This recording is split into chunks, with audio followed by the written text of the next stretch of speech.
Live from downtown Detroit, Local 4 News at 5 starts now. Breaking right now, demolition underway on the bridge damaged last night along I-96. How long will it take to get the freeway back open? The parents who live inside this home where two 3-year-olds were shot here yesterday, interviewed for hours yesterday by police. They've been released, but now police are meeting with prosecutors. All right, Sean, but first, a man badly injured in a dog attack, and this one may have been intentional. Thanks for being with us for the news at 5. This is the second dog attack in Detroit in the last 24 hours. But this time, police believe the dog's owner told the dog to attack. Happened early this morning near the intersection of Plymouth and 4. That's on the city's west side, and it was caught on surveillance video. Jason Colthorpe is here now with that. Jason. Devin, you're seeing a little bit of that now, and this all happened just before sunrise this morning, so that's why it's difficult to see in some of this video, but what you can see lends some credence to the early information reported to police here, and that is the dog's owner may have sicked his dog on this man. Around 6:30 a.m. in the parking lot of a party store, all seems to be calm. It's difficult to see in the dark, but there's a dog roaming this parking lot. Moments later, you can see the dog chasing a man around, presumably biting him on his right hand and right leg.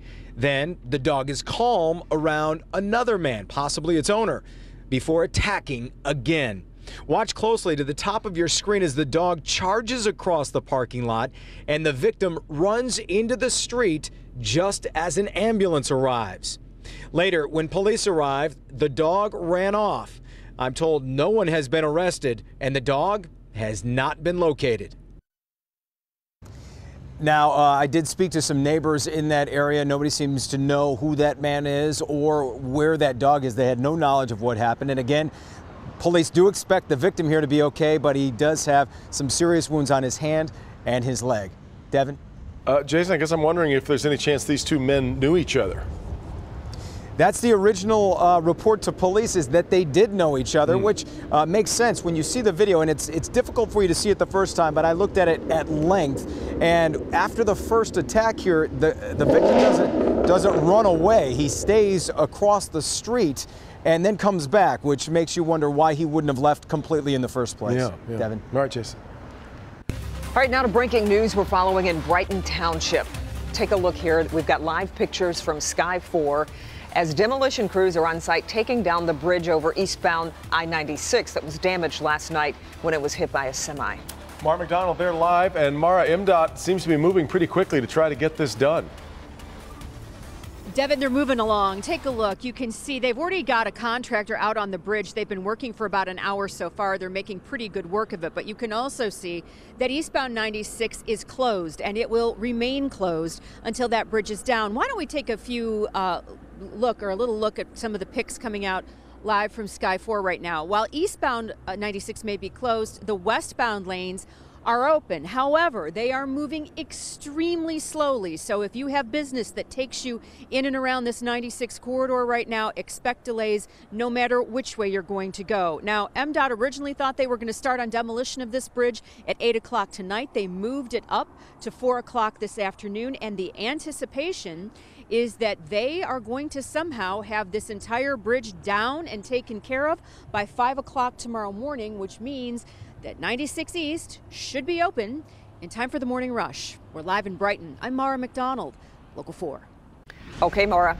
We are following new information on multiple fronts in the shooting of 2 children at an in-home daycare in Dearborn. First, good news involving the victims. Both are now listed in serious but stable condition, but so many questions still remain as to what really happened yesterday morning. Sean Lay spent the day digging for answers. And Sean, what have you been able to find out so far? Kimberly, here's what we've learned. As you say, the kids are improving. That's the good news. The adults at home at the time, they've been interviewed by police. They have been released by police. Police also interviewing the children, very young children who are home as well. At the same time, this afternoon, police met with prosecutors to discuss possible criminal charges in the case. No answer at the home of the unlicensed daycare on Harding in Dearborn, where a child as young as 2 found a loaded handgun and fired it at a 3-year-old boy. That single shot going through the boy's shoulder, and hitting another 3-year-old boy behind him. It's that boy who suffered a much more devastating injury. Both boys dropped off here to be watched at this home.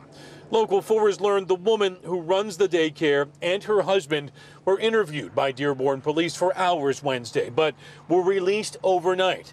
So many questions, so many emotions remaining. Where is the supervision of them being watched and monitored at all times? Why is there a loaded handgun in the house? In the house. Investigators also could be seen removing rifle cases from the home, where the mother has 6 kids of her own, and friends say she watches other kids, neighbors say, on a daily basis. Patricia McDaniel is shocked no one has been arrested yet. They could be good people, but you're not looking out for the children. That's the last thing those parents expected to hear, you know, and it's a horrible thing to happen.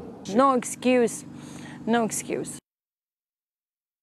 People remain so concerned for the 2 little boys involved here. In the meantime, CPS has opened an investigation into this. Also, I spoke with a family member of the couple who lives in the home, runs the unlicensed daycare. They say that couple has hired an attorney. If anyone is speaking, it will be the attorney speaking for them, Kimberly.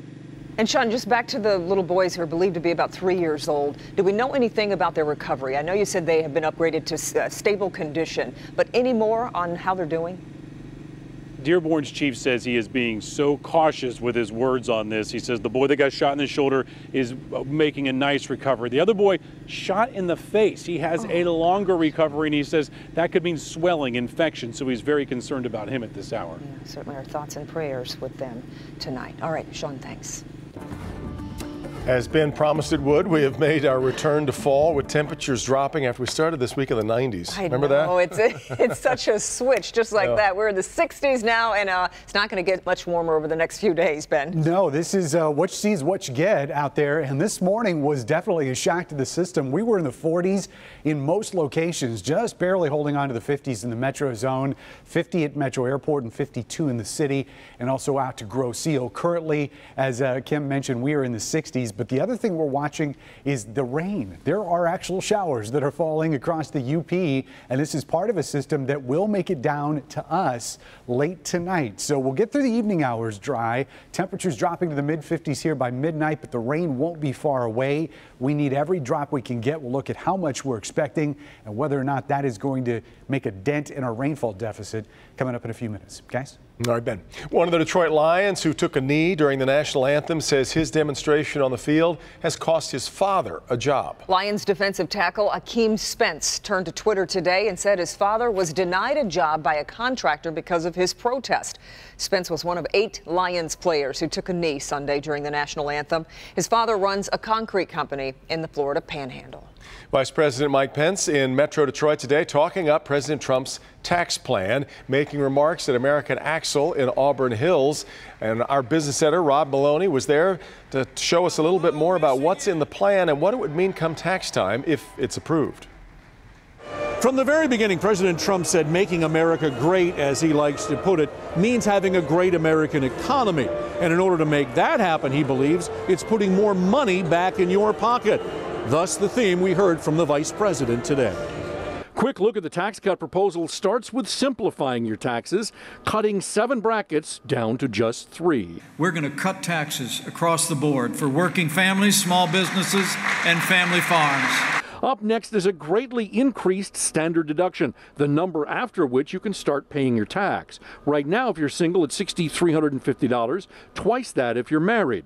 The new proposal would make the single standard deduction $12,000 and $24,000 if you're married, eliminating most write-offs. We're going to make sure that nearly every American can file their taxes by themselves on a single sheet of paper. The sweeping changes go on. Right now, the child tax credit's $1,000 per child. The new plan increases that, but also increases the phase-outs so that more families qualify. And it eliminates the marriage penalty, which forces newlyweds to pay more in tax than they would have when they were single. You know, there's an old joke that the tax code is 10 times the length of the Bible with none of the good news. We got to fix this tax code. and that's what they claim they are going to do. Now, the plan keeps in place mortgage interest and charitable deductions, which had a lot of people concerned previously. It's also going to seek to reduce the U.S. corporate tax rate from 35%, the business tax rate from 35% down to 20%. Pence says that he believes he can get bipartisan support and thinks Congress can pass this by Christmas. We'll see. Back to you. Well, I'm curious about your thoughts on that, Rod. We've seen these fractures in the GOP that have kept them from making changes to American health care. What's the outlook here, you think? Well, you know, this is a proposal, and of course it goes into Washington. You have K Street, you have a lot of lobbyists who are not going to want a lot of these changes coming in, and that's in many ways how it was that the tax code got to be so unwieldy in the first place. So this is going to be a pitched battle. This is going to be no easier than it was in the health care debate. All right, Rod Maloney reporting for us this afternoon. All right, Rod. Health and Human Services Secretary Tom Price is apologizing tonight for using government-funded private jets. In a statement, Price says he will no longer travel on charter flights as secretary and will instead fly commercial instead. He also says he will pay the government back for any travel costs associated with his use of charter flights, which is estimated to be about $400,000. Much more ahead here at 5, starting with Nick. What caused a home on Detroit's west side to explode like this, shooting debris across the streets? And what were the neighbors thinking? I'm just so glad I made it out. What the investigators out here are finding about what could have caused this house to blow up. All right, Nick, also, all it took was one traffic stop for the dominoes to start falling. And new here at 5, the incredible way police across southeast Michigan were able to take down a heroin trafficking network. Hey? Take a look. These little guys, they're called stink bugs. And right about now is the time they start making their move into your home. So we're going to show you the simple things you can do to help get rid of them once and for all. It's premiere. New at 6. It's a prime piece of Metro Detroit land that's been sitting dormant since the 90s. Now there are plans to give it new life, and that will mean hundreds of new local jobs. Who bought it and what they're planning to build? That's new at 6.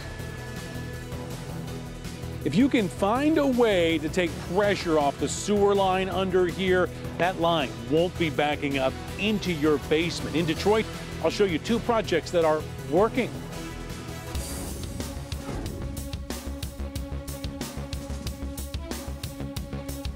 It's a little bug causing a big stink. I suspect they're going to be a problem for a long time to come. An invasive species targeting your home right now. And of course, outside is how they get inside. Yeah, stink bugs are invading Michigan, and this is how we can tell. For the better part of a week, our story about stink bugs on clickondetroit.com, far and away the most read item on our site. And they're a real problem right now, and a lot of you have asked, how can you get rid of them, or will they damage your home? Consumer investigator Hank Winchester has the answers. These little guys right here, they're stink bugs. They're annoying, they're a nuisance, and right about now is when they're trying to make their way into your home. So the experts are going to reveal what you can do to get rid of them once and for all. This little bug is becoming a big nuisance. The brown marmorated stink bug is right here. The stink bug actually does stink if you squish it. Mark Vanderwerp with Rose Pet Solutions says they're getting calls left and right about these little bugs. You know, most people care about stink bugs once they actually breach the wall and get inside the structure. But of course, outside is where they live, where they breed, where they feed. The bugs are now heading inside, looking for a place to ride out the long, cold winter. Mark says the stink bugs look for gaps around your home to get inside and pointed out a few trouble spots to fix on his own home. This hose pick is a great example. This thing's a little loose and you've got gaps around here. Check around your outdoor faucets and where utilities enter your home. The seals around the windows and doors, settling cracks in brick areas, and your siding. Vinyl siding creates all these great little penetration points for insects as well. And you can try to exclude these by putting like a mesh over that or sealing them. There's some commercial products available to actually that are the same shape as an end cap that you can plug right in there and seal that up. Or you can do like a do-it-yourself and stuff like a Brio pad in there kind of a thing. That's right, sealing up these areas helps keep those bugs outside. Now they just need a little crevice to tuck under to stay nice and cozy for the winter time. Mark says the stink bugs often stay inside wall voids and you never really know they're there. They don't cause damage, harm pets, or carry diseases. For most people, it's a comfort issue. So if, maybe if they see 1 bug or 2 bugs, they're okay with that. If they start, exceeding that threshold and out of their comfort zone, they're gonna say, okay, I gotta do something about this. Mark says spraying outside before the stink bugs can get in is the best solution, and now is the perfect time. If you do a treatment on the outside of the structure in fall time, or when you first start seeing the bugs showing up, you can knock a lot of them down before they even get in. And we have some do-it-yourself options to deal with the problem in your home. You can use sticky paper like this. Make sure, though, that you put it under a light because the bugs are attracted to that light source. If you don't have the paper, just fill up a pan with some soap and water, again, under a light because the bugs are attracted to it. That can help you eliminate this problem. I'm Hank Winchester. Help me, Hank. Back to you. So they like soap. I have some in my bathroom. Well, that's why they're hanging out there. They live longer than I thought. They live like 5 to 6 months, apparently. That 6 to 8 long? month, I mean. So that's why maybe they really do care about where they are for the winter. There you go. Who knew? All right. Well, it does feel a little bit more seasonal than it did just 2 days ago. Winter is a little bit closer than it was earlier this week, but temperatures not the only story that we're going to be dealing with. We are woefully under average for rainfall. In fact, the new drought monitor came out today. Not much of a change for southeast Michigan. This yellow shade, which what we call pre-drought, or what they call abnormally dry, has kind of expanded into the thumb. You can see some of this yellow shade now up into Huron County, but most of our west and part of our south zone still under that same category. Also, the moderate drought in central Michigan expanded a little bit as well. And so this is likely going to grow, even though we're anticipating some rain here in the short term. You can see it here on the radar. It's not going to be a lot, and we've got a ways to go to make up for this deficit. In fact, we've seen less than 1 inch of rain at Metro Airport this entire month, and with October creeping up, we may close the books on the month and not even get 1 inch of rainfall here at Metro. Normal is over 3, so nothing compared to like what we saw last year, which was over 6 inches of rain. That was the 4th wettest September that we had on record. You can see some sunshine starting to come out from behind the clouds. 67 is where we're at right now. Winds are out of the north-northwest at 9. Tomorrow, this number is going to go up. This one is not. So we're going to see temperatures just nearly as chilly. Plus, we're going to add a breeze onto it as well. But we've had some fantastic sunrises and sunsets, and this is what it looked like this morning from Ipsy. Alex caught this on storm pins. Appreciate that shot. Very beautiful one as well. And as we take a look at tonight's forecast, it's this low and the trough coming with it that's going to be the story. We'll start getting some widely scattered showers in here probably after midnight, about 3 a.m. Some of those are going to linger through the morning commute, but we'll get a break, and then in the afternoon, we'll see those instability showers. They're very light, very widely scattered. Again, not going to amount to much, and beyond that, we're looking at dry conditions to take us through the weekend. So generally similar temperatures tonight, 40 degrees in most locations. We'll call it 50 in the city as those showers develop late. And then the 4-zone forecast, it's pretty much more the same for high temperatures tomorrow. City number will go to 66 in Detroit, 64 up here closer to M59. Even in our south zone, it looks like 70 is going to be too hard to ask for tomorrow. 67 will be our warmest temperature. A little bit cooler here in our west zone, ranging all the way to 61 in Flint. And there will be places in our north zone that do not get out of the 50s tomorrow. And one of those is going to be Lexington. Everybody else pretty close to that mark in the afternoon. Temperatures do warm up towards the back of that 7-day forecast. We've got another ridge building in here. So we're going to be well above average. But the one thing that is missing from this forecast are 90-degree temperatures. Let's hope we don't break a record for the first week of October. Can we add that? Too much to ask, do you think? I don't think so. All right. All right, let's check in with Tim Pamplin. This is Tim Pamplin in Commerce Township. One group of special needs students got out the classroom, got into Mother Nature's classroom. It's big! We'll introduce you to these youngsters coming up. It's one lesson plan they'll never forget. All right, Tim, but first, how a traffic stop ended up busting a heroin trafficking network operating here in southeast Michigan. We'll have it next. A traffic stop on Detroit's east side helps police bust a major heroin trafficking operation. All started in Port Huron back in March when police arrested a 22-year-old man after watching him make several drug deals, they say. After not showing up for a court date, a warrant was issued for his arrest. He was then found with 2 other people when federal agents pulled over a car on I-94 at Chalmers. That is the traffic stop that led investigators to a home in Troy where a large amount of heroin was found. Ultimately, police executed 8 search warrants between March and September, arresting a total of 15 people accused of selling heroin, crack, and meth in the Port Huron area. It's going to take a long time for the smiles to fade from all of these faces. Today, a group of special needs children were treated to a day full of adventure. Our Tim Pamplin was lucky enough to get a chance to tag along. Keep going. Keep going. You got a bass. You got Bass Master Champion here. Keep going. That's event organizer Dave Potter helping Alyssa land her first catch of the day. Meantime, up in the lodge, some of these special needs students are getting up close and personal with wildlife. They don't migrate. In the winter, they have to catch mice. But a mouse is pretty big for such a little owl. A couple dozen students from the Royal Oak School District have spent the day learning about nature, conservancy, and why it's important to protect. There's not as many places of wildlife. I think they need to have that good understanding that, you know, there are still places and we need to conserve those so it's out there for generations to come. This is my first time I've done art, so You did pretty good. this one's the best. There you go. I got 9 points. From one form of marksmanship to another. This one, the slingshot. Oh, you hit the paper again. Everyone here volunteers their time. They say they get rewarded looking at the joy on these youngsters' faces. When are we going to go back out to Potter's Lake and do that again? And unfortunately, we can only do this once a year. They just have a great time. And no doubt make some lifelong memories.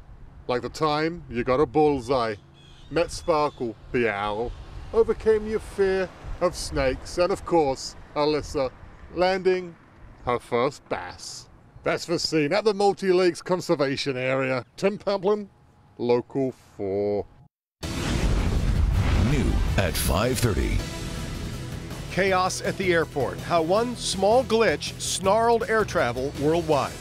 A powerful moment of unity today in Washington as both parties celebrate a long-awaited return.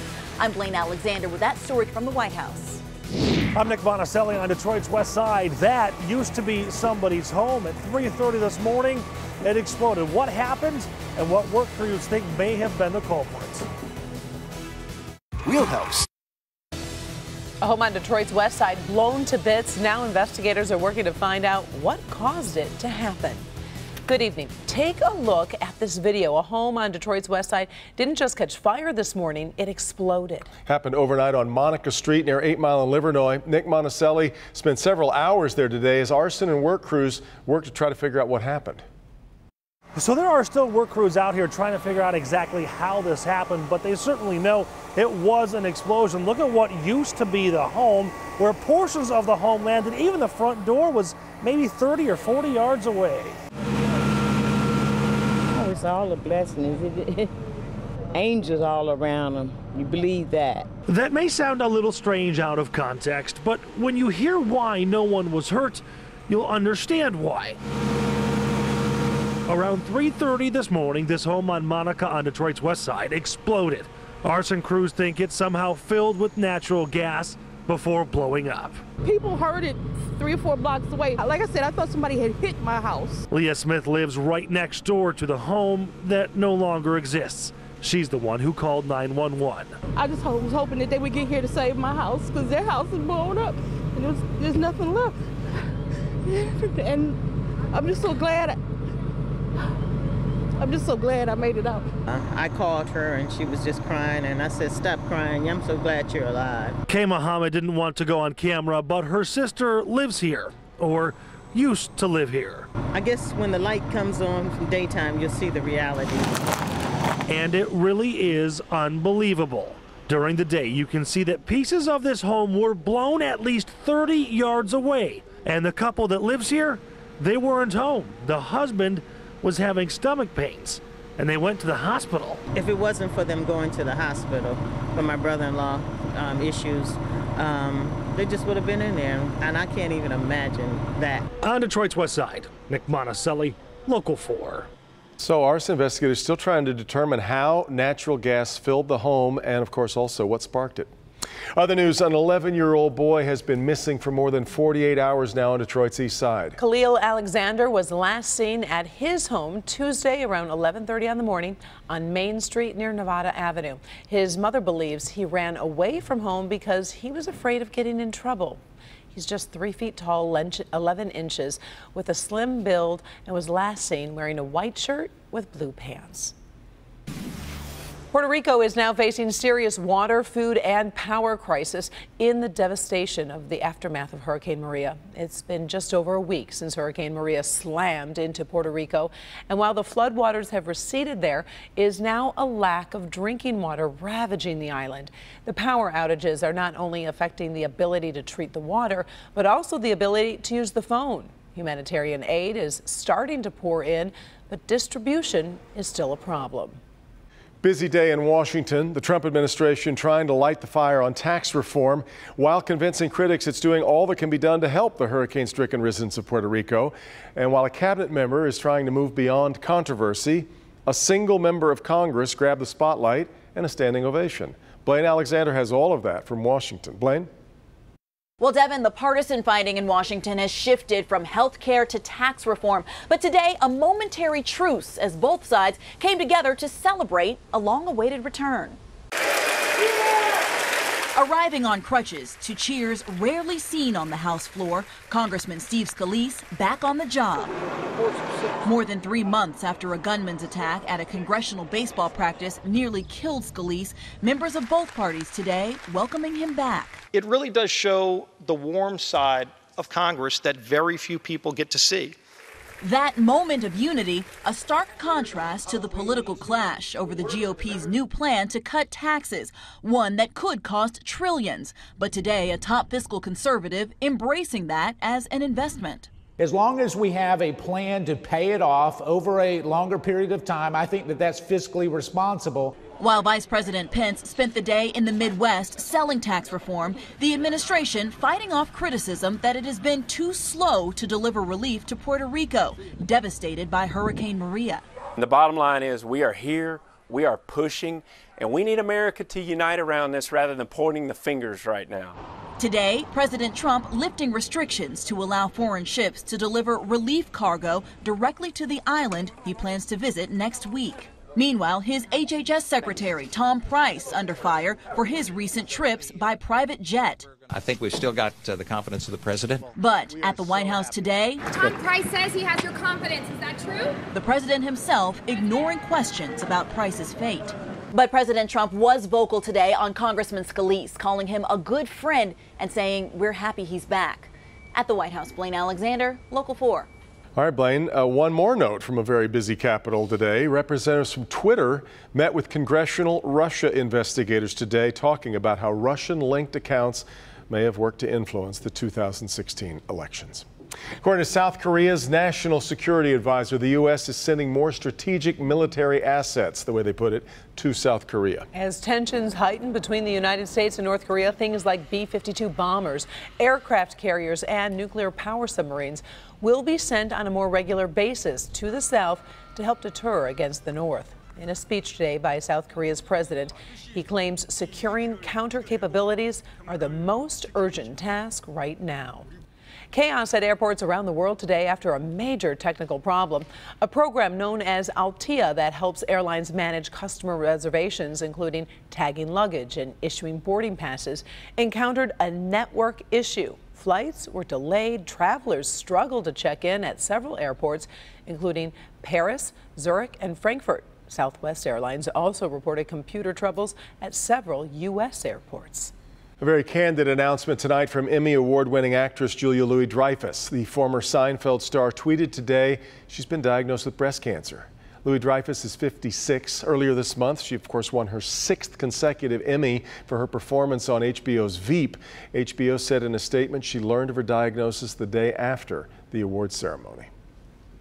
Talk about a cool way to spend the day. Today, a group of Detroit students got a chance to skip school and then walk around downtown Detroit. But it wasn't all fun and games. Our Everett Cassimy shows us how a day in the city is teaching them skills that will last a lifetime. These students are skipping school today and walking around downtown Detroit, but they're still getting a lesson in science, technology, engineering, and math. If I want to be an engineer in the future, it teaches me how to critical thinking. These students are on a 2-mile walk called the Sustainability Youth Walk. It's the first of its kind for these 9th and 10th graders. Along the route, there are tour stops where they'll do science experiments and learn how they're used in the real world. You get to breathe like fresh air, walk around, move more. You not only working in textbooks, you get hands-on activities.